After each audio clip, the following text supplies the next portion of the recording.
Good morning.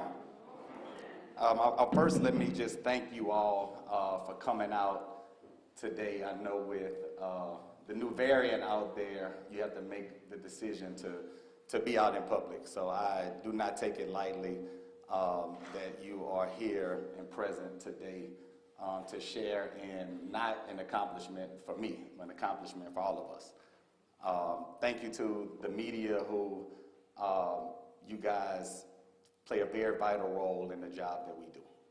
There are so many blogs out there that report opinion, but you guys have the awesome responsibility to educate the public on what we do. So I want to thank you all for your presence today and just the relationship that I've been able to enjoy with you all over the past decade that I've been blessed to serve in the Louisiana legislature. My parents who are here, thank you for providing every avenue possible to make today happen. My parents, I'll tell this story because people ask all the time about why'd you get involved in politics and where did this interest come from. I went to school in this community. Every school I attended is probably in a 2 or 3 mile radius from this building. And it was the 1988 presidential election. We had a mock election in my school. And my parents asked me who I voted for, and I told them I voted for George Bush. Now, my dad being a Democrat and my mom, who we think is a Democrat, we joke with my mom all the time, but my parents were like, why the hell did you vote for George Bush? And my response at the time was the other guy was too short. He did not look presidential to me. And over the years, my parents really stressed the importance of not just voting, but being an informed voter. And, you know, we have tried to do that. I see several of my colleagues here, especially in our community, to stress not to just vote based on the party, not to vote based on the person, but what is it that that person is bringing to the table. And I thank you all for that lesson very early on.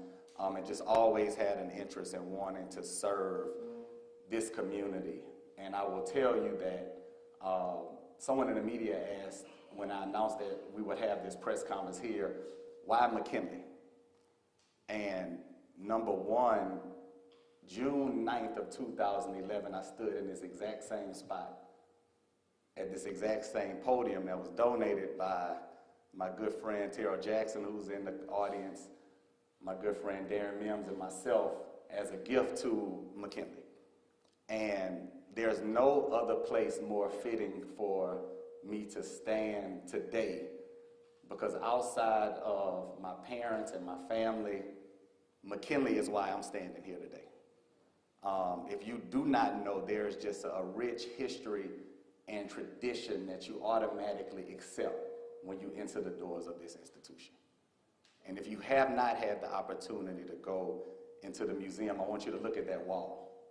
And you will see the many, many shoulders of former McKinley grads that I stand on, especially in the world of politics in this community. And I've said this many, many times, I know and I'm very certain that I enjoy the shade of a tree that I did not plant. And over my years in the legislature, and we talked about this in the caucus, my vice chair, our vice chair, Representative Barbara Carpenter is here, Representative C. Clara Denise Marcel is here. But I say that often, and I certainly mean it. And I have tried to take that with me every single day into the Louisiana State Capitol. Because I know that each and every one of you, we all just got appointed by President Biden. It wasn't just me. And I don't say that lightly because, and I was at Judge Green's ceremony yesterday, and she said this, and I too believe it, that I am definitely the poster child for that African proverb that it took a village. And each and every one of you have played a part in the decision that the president made on last week. So today, in my very special place, the McKinley Senior High School Alumni Center, I am excited to inform you that I have accepted the president's nomination, and I will be officially resigning from the Louisiana legislature effective January 28th of this year to assume the role of Regional Director for the Small Business Administration for Region 6.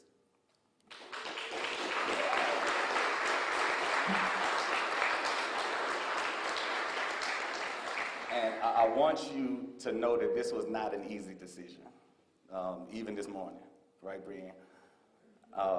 It has been a constant conversation with family and friends, and not that I am not excited about the challenge that awaits. I have a specific love for the work that we have done in the Louisiana legislature for the past decade. And when I stood here in 2011, I knew that we would be successful because of my teachings here, my family, and the support that I had in the community. But I will tell you that the reality of the past 10 years has far exceeded the dream that I even had for myself. And 10 years ago, I would not have imagined the type of work that we have been able to do in the legislature, the opportunity to represent you all, not just in the legislature, but in Israel and Taiwan. People have asked me to visit and play a part of important decisions all across the world because of what you have invested in me. And over the years in the legislature, I tell this story as one of the moments that really helped me in my trajectory. We had just debated a bill on the House floor. It's a very important education bill that a lot of folks in this room were opposed to. And the bill had flown through the Senate, it had flown through the House, 2 hearings in the Senate floor debate, 2 hearings in the House, and we told folks, like, don't get weary because it's a 6-round fight and we don't get our hands around it until the 6th round. And the bill was debated, and we were able to defeat the bill, and I remember jumping up and I was clapping and high-fiving, and I got a text from Senator Norby Chabert, and he said, "Good work, but don't ever do that again." He said, "You don't have to dance when you score a touchdown. Just hand the ball to the referee and keep playing." And Norby and I text all the time, and I thank him for that. And about a week later, I was in the Senate committee, and the author of that bill was before me, and I had a bill that I needed him to vote on. And as I walked in, a couple people told me, "Your bill is going down." And I walked in, this is my first year in the legislature, and I went at the table, and I started to just go off. And I was like, "Look, I know that there's a bounty on my bill. I know that you have been told to vote it down, and no matter what happens, Ted James is going to be okay." And many of the senators looked very confused. And the senator that I know had put that bug out there, he was looking at me with a very serious smirk because he knew that he had gotten me. And after I left out of that committee, I got a call from Maxine Cormier, Liz Mangum, Ed Price, and they told me that is not how you act in a committee, right? If you are going to throw a punch, you better know how to take one. So that day, I spent the entire afternoon going to every member of Senate Finance to apologize.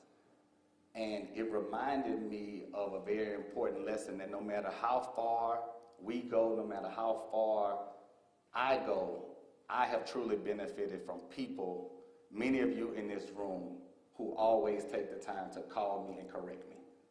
And I never want to get to the point where you guys don't feel comfortable calling and checking me. I know you don't have that problem, Denise. Correct. But and that has been one of the real moments that I reflect on. And another one that I will share.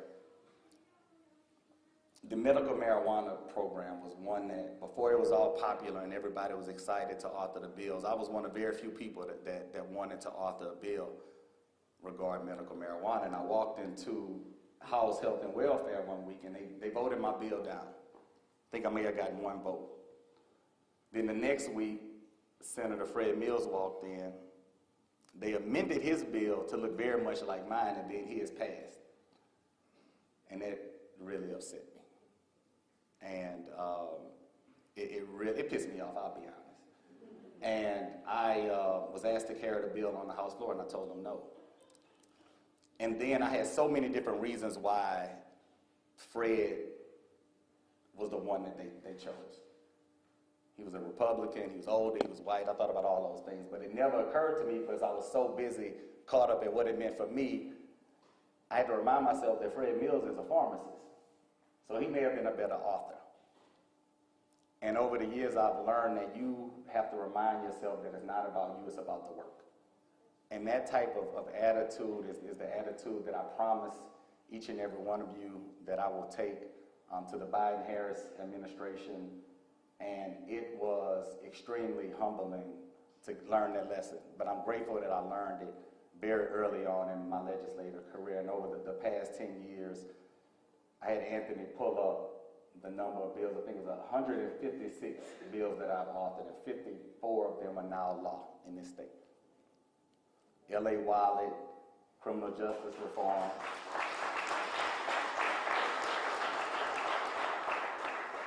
issues with, policing and voting, and I will tell you that we, members of the caucus in which I have been blessed to serve as chair, we have a few more members in the back. Larry Selders is here, Edmund Jordan. We were able to accomplish some great things over the past 10 years, particularly the last 2 or 3 years. And I want you all to know that this caucus is ready for the task of redistricting. That starts on February 1st. We have been preparing since February of last year. And no one person, I know the blogs have been talking about we're doomed for failure. But the good thing about our side is no one person defines our party. No one person defines our caucus. So no matter where I go, if Denise decides to leave or Barbara decides to leave, we have put a solid foundation in place. On the 31st of this month, I will start with the Small Business Administration over Region 6. 5 states, there are 10 district offices throughout the state. The big question, no, I am not moving. I am born and raised here in Baton Rouge, and I ain't leaving. I will have to do a significant amount of travel, but I will always be a resident of East Baton Rouge Parish. That's the first thing. As regional administrator, I will oversee all of the programs within our region. One thing that I can't do, if you haven't asked me already, some have, the decision to forgive your flood 2016 law, that is above my pay grade. So that is a conversation for Congressman Graves and Congressman Carter. And I know that they have continued to work on that, but I want you to know now that is above my pay grade. But there are so many opportunities that I see for small businesses as I've read and followed the president's plan to, number one, and most importantly, increase the percentages of small, minority, and women-owned businesses participating in our federal government. The president's goal to increase our contractor percentage by 50% in 4 years is something that I am gladly ready to take on. And I will be calling on many of you who are business leaders to educate you on SBA programs to make sure that we have an opportunity to grow and expand our businesses. Before I take questions, I want to say this to the people of District 101.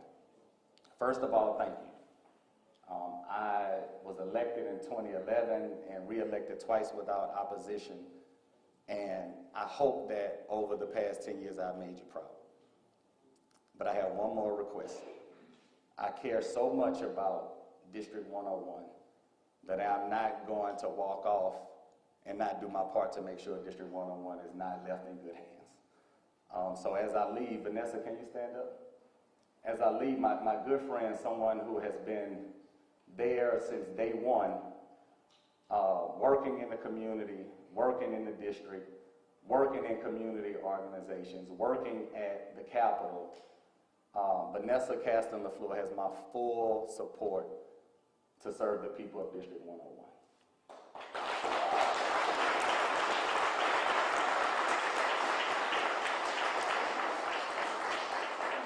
And until the 31st, I will be doing all I can, Vanessa, to make sure that you continue the work that we started. And I can say we because you have definitely been there.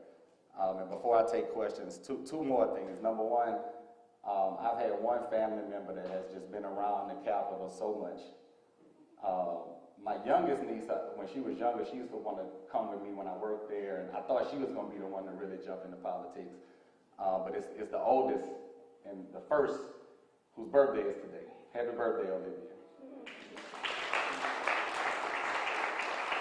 And I see a lot, today is also a special day because it is the Founders Day for the greatest fraternity on this side of heaven, Kappa Alpha Psi. So happy Founders Day to all of my fraternity brothers who are here.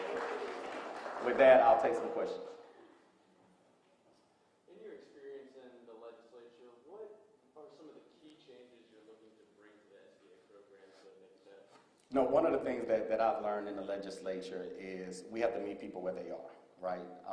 I know that there are a wealth of SBA programs that business owners, business and community leaders in this community and throughout the district don't know anything about. So I look to meet people where they are, right? Utilize the district offices, utilize the small business development centers. We have several here in Baton Rouge that many of us probably didn't know about. Southern has one, LSU has one. So I'm going to take that same spirit of meeting people where they are to the SBA.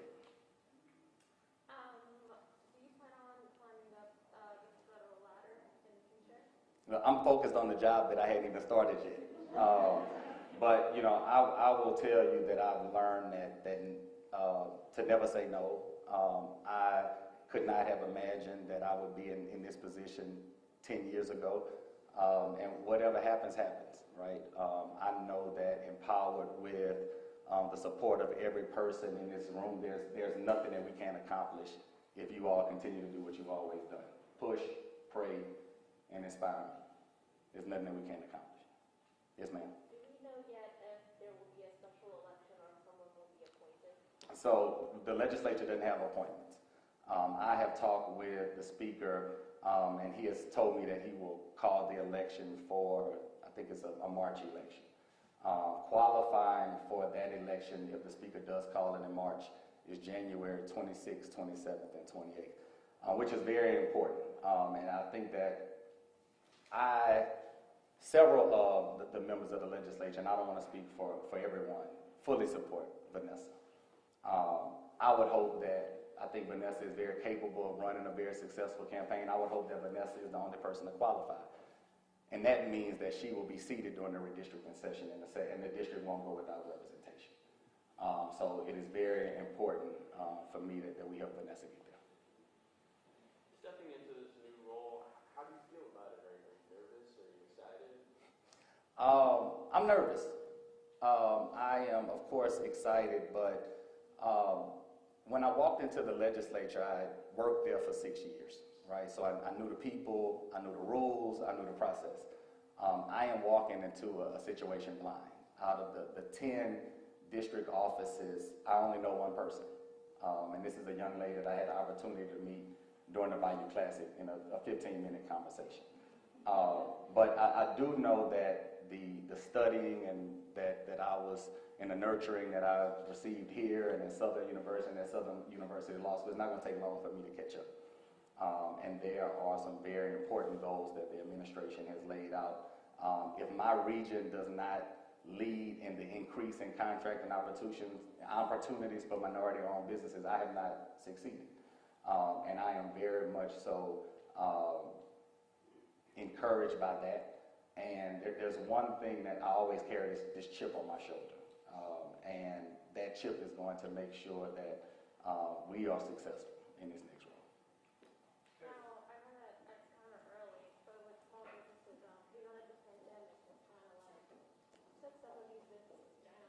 Do you have a plan to help those people get back up from the pandemic? There are several programs out there for businesses to not just grow and expand, but to help and continue to recover from COVID-19. There are certain specifics about the job that I'm not at liberty to discuss yet until I'm officially employed, but I've already had conversations with a lot of business owners, some who have benefited and some who have not. My good friend Calvin Mills, who's there, he knows the agency as a business owner. So there are lessons that I will quickly take, and that's one of the other things in the legislature. I always have asked for folks that have been impacted by the bills to come and talk. Not just the lobbyists, because they're paid to have a position, right? Not to say that their position is not important, but the people who have been directly impacted are the ones that I've benefited from for the past 10 years, and I expect to carry that same type of attitude into the SBA. Can you tell me what the SBA does on a day-to-day basis? And also, when you're commuting, are you mostly going to the New Orleans regional office, or are you different regional offices? I'll be all across the region, but mostly in the New Orleans regional office. Very early on, of course, I will be meeting with the leadership in all 10 of the district offices. A lot of that will be virtual because of course, the pandemic that we can't find our way out of. The most important function is the support for small businesses. You have an idea, you come to the SBA, they can help you from day one with a business plan, help you get your finances in order. If you are a business looking to expand, we have loan programs for small businesses. We have programs that will educate you on how to participate in federal contracting. And I will tell you, Will, that of course, I will take my orders from the president and the administrator, but it is very important to me to focus on that contracting piece. We have a very important opportunity with Cedric Richmond in the White House, Mitch Landrieu leading the infrastructure plan, and with me at the small business. That piece of making sure that small businesses can participate in their tax dollars, building stronger infrastructure is something that I'm going to be 100% focused on. What do you think some of your biggest challenges are going to be in this new job? Being away from Harper a little bit more. Just traveling and not, some days may not be able to pick her up. That's probably going to be the biggest challenge for me. I think that, I feel ready and able to learn the different dynamics. But I think that largely is, the time away from that little precious little girl right there. So this is a great opportunity. Why do you think you were chosen? I think I was chosen because all of the people in this room pushed me, right? People saw sometimes ability in me that I didn't see in myself. People continue to remind me of responsibility as a leader. I think that a lot of what I brought to the table after the 2016 flood, and that's another very important component of the SBA, is flood recovery. The work that, I don't talk a lot about it, but I do, work with the Urban League of Louisiana, and we have a small business entrepreneurship center, so the work of the SBA is not foreign to me. So I was able to bring that, and I think that the opportunity to really help expand the agency is something that I feel very confident in being able to help the agency. Anything else? Yes, ma'am. Good morning, everyone. Happy New Year. I'm speaking on behalf of myself. Been in this role for 40 years in insurance, and my daughter has probably going to hit up in my head or stand up maybe in the stomach. But I had something that I experienced just today that is kind of baffling to me because I have a small office and we work in each individual spot within the office, but I have one person that was exposed to someone that had a positive COVID test. So, of course, she is out. She went to get a COVID test and was told that she had something called a rapid fluid test, but that didn't clear her of the opportunity to wait a couple of days to come back up to work. So, for a small business person like myself to be absent, one person absent for 5 days or so until somebody can give her a positive information that she does not have COVID. I'm minus a person. So it was difficult for us to even get out of the office to be here today because you and our friends. Yes, ma'am. We had to, you know what, and college and all that. I'm proud of you, by the way. Thank you. But, it's hurting me. I can't produce the way I should because I'm minus one of my major players, because we can't get a test result. Now, here and there. It ought to be that, I don't know.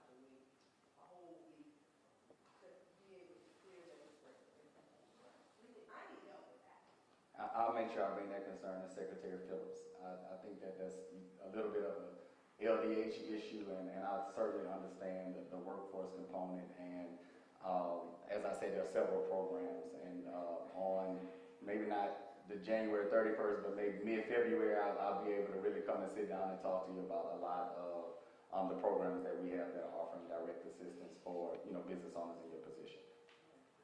At the beginning, it was a little more generous, but now it's like, you don't qualify. I understand. You don't qualify. But I qualify more now because I'm earning more now than then because of back and then the drip balls were today. I certainly understand. I'll be calling you, Ms. Andrews. I have your cell. Okay. All right. Thank you. Anybody else? All right. Thank you all for coming. And again, from the bottom of my heart, thank you for what each and every one of you have done to prepare me for this moment. Several other elected officials, our Mayor Pro Tem, Councilman Cole is here. Judge Tarwa Anthony Smith is here. Who else am I missing? Y'all clap for them brothers.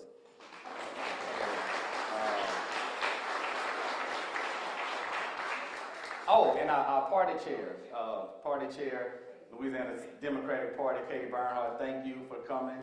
And I see a future state rep who's there as well. Thank you all for coming. And I see two of my attorneys from criminal justice, right? I say without a doubt that the Criminal Justice Committee has the best staff. I'm sorry, Barbara. Criminal Justice has the best staff. Katie and Sadie, thank you so much, and I will miss you all, and I really hate that I'm leaving y'all with Denise. Thank you all for coming out. Thank you.